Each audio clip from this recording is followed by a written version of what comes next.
Hi hello guys, welcome to unique trader Telugu. ఈరోజు market కొంచెం వాలటైల్గా move అయింది. సెన్సెక్స్ 10 పాయింట్స్ గెయిన్ అయ్యి 74,612 దగ్గర క్లోజ్ అయింది. అండ్ నిఫ్టీ 2 పాయింట్స్ కరెక్ట్ అయ్యి 22,545 దగ్గర న్యూట్రల్గానే క్లోజ్ అయింది.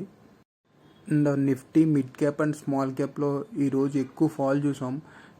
నిఫ్టీ మిడ్ క్యాప్ అయితే ఆల్మోస్ట్ 1.14% అండ్ స్మాల్ క్యాప్ అయితే 1.64% వరకు కరెక్ట్ అయింది.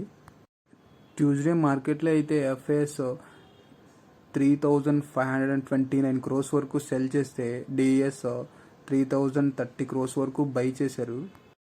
ఈరోజు బ్యాంక్ నిఫ్టీని అబ్జర్వ్ చేశారా? మార్నింగ్ గ్యాప్ అప్ అయ్యి అప్ సైడ్కి మూవ్ అయ్యి ఒక రేంజ్లో ఉన్న బ్యాంక్ నిఫ్టీ లాస్ట్ సెషన్లో ఫాల్ అయినా ఈరోజు మనకి పాజిటివ్గానే రియాక్ట్ అయింది. ఇలా మూవ్ అవ్వడానికి కొన్ని రీజన్స్ అయితే ఉన్నాయి. రీసెంట్గా ఆర్బీఐ ఎకానమీని బూస్ట్ చేయడానికి మల్టిపుల్ స్టెప్స్ అయితే తీసుకుంటుంది. అందులో రెపో రేట్ని కట్ చేయడం అండ్ ఓఎంఓ పర్చేజెస్ ద్వారా మార్కెట్లోకి మనీ ఇన్ఫ్యూజ్ చేయడం. ఇప్పుడు స్మాల్ ఫైనాన్స్ బ్యాంక్స్ అండ్ ఎన్డిఎఫ్సిస్కి 125%గా ఉన్న రిస్క్ వెయిటేజ్ని 100%కి చేంజ్ చేసింది. సో మనం స్మాల్ ఫైనాన్స్ బ్యాంక్స్ అండ్ ఎన్డిఎఫ్సితో పాటు హోల్ ఫైనాన్స్ సెక్టార్కి ఇది పాజిటివ్గా చూడవచ్చు. నెక్స్ట్ ఎన్జిఎల్ ఫైన్ కెమికల్ గురించి మాట్లాడుకోవాలి. ఫార్మాస్యూటికల్ కంపెనీ అయిన NGL aligned share holder disclosure violation చేసినందుకు సెబీకి 92.21 lakhs అమౌంట్ పే చేసి సెటిల్మెంట్ చేస్తున్నట్టుగా ఒక రిపోర్ట్ రిలీజ్ చేశారు. నెక్స్ట్ అల్ట్రాటెక్ సిమెంట్ గురించి మాట్లాడుకోవాలి. ఈరోజు అల్ట్రాటెక్ దగ్గర నుంచి 2 రిపోర్ట్స్ వచ్చాయి. ఒకటి, UltraTech cement wires and cable బిజినెస్లోకి ఎంటర్ అవుతున్నట్టు, గుజరాత్లో వాళ్ళ ప్లాంట్ సెటప్ చేస్తున్నట్టు, ఆల్మోస్ట్ 1,800 crores ఎక్స్పెండిచర్ చేసి December 26 కల్లా వైరింగ్ అండ్ కేబుల్ ప్లాంట్ని ఎస్టాబ్లిష్మెంట్ చేస్తున్నట్టుగా ఒక రిపోర్ట్ రిలీజ్ చేశారు.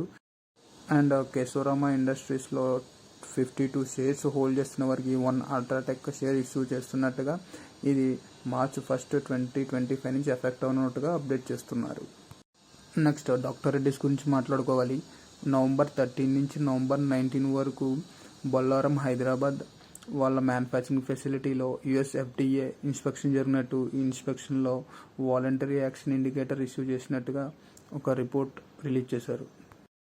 నెక్స్ట్ వరుణ్ బెవరేజెస్ గురించి మాట్లాడుకోవాలి. SBC beverage acquisition date March 31 వరకు ఎక్స్టెండ్ చేస్తున్నట్టుగా ఒక రిపోర్ట్ రిలీజ్ చేశారు. నెక్స్ట్ ఓఆర్ ఎనర్జీస్ గురించి మాట్లాడుకోవాలి. ఆదిత్య బిర్లా రెన్యూబుల్స్ దగ్గర నుంచి 410 megawatts సోలార్ మాడ్యూల్స్ని సప్లై చేయడానికి ఆర్డర్ వచ్చినట్టుగా ఒక రిపోర్ట్ రిలీజ్ చేశారు. నెక్స్ట్ ముతూట్ ఫినాన్స్ గురించి మాట్లాడుకోవాలి. 115th బ్రాంచ్ ఓపెనింగ్కి ఆర్బీఐ పర్మిషన్ ఇచ్చినట్టుగా అప్డేట్ చేస్తున్నారు. నెక్స్ట్ కఫూజ్ గురించి మాట్లాడుకోవాలి. March 4, 2025 board stock split consider చేయనున్నట్టుగా ఒక రిపోర్ట్ రిలీజ్ చేశారు. నెక్స్ట్ టాటా పవర్ గురించి మాట్లాడుకోవాలి.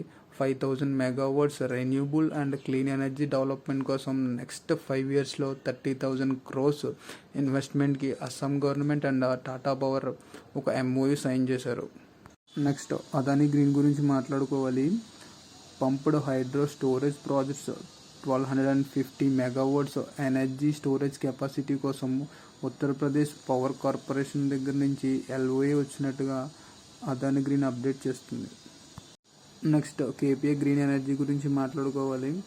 మధ్యప్రదేశ్ గవర్నమెంట్తో 1.8 gigawatts రెన్యూబుల్ ప్రాజెక్ట్స్కి ఒక MOU సైన్ చేస్తున్నట్టుగా అప్డేట్ చేస్తున్నారు. నెక్స్ట్ వీడియోతో కలుద్దాం. Thank you for watching. Please subscribe.